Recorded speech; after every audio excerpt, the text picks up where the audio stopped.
dire. Elle est très attendue ici à Moscou. On dit que tout est fait pour qu'elle aille jusqu'aux Jeux de Pékin. Et Alina Kabaeva, évidemment, ici à domicile, a brillé de très bonnes notes, puisque vous le savez, hein, c'est un sport où le jugement est humain, où les jurés donnent des notations. Elles sont excellentes, ces notes, 2 notes au-dessus de 17,5 pour Kabaeva.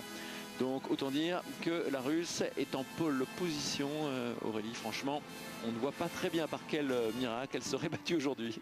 Non, il est vrai qu'elle a commencé très fort sur ses 2 premiers engins, que ce soit son exercice au massue et là le ruban. D'excellentes notes, de jolies prestations, de très belles prestations même. Et elle a pris une large avance par rapport à ses concurrents. Alors sachez Nicolas qu'elle brigue tout simplement un 6e titre européen consécutif. Hein, c'est vraiment exceptionnel, une longévité pareille dans un sport où les athlètes sont souvent très jeunes. Donc c'est vraiment tout à fait remarquable ce que fait Alina Kabaeva, qui a donc atteint la maturité, mais vous le voyez, elle est toujours aussi gracieuse, toujours aussi efficace. Alina Kabaeva donc pour l'instant en tête de ce championnat d'Europe. Mais il reste, attention, encore 2 engins à suivre. Donc tout est encore possible, et notamment, pourquoi pas, une catastrophe. C'est pas ce que l'on souhaite bien sûr à Alina Kabaeva. Pour l'instant, les Russes dominent, hein, puisque la deuxième n'est autre que Vera Sessina. Donc oui, pour l'instant, les Russes sont première et deuxième de cette compétition.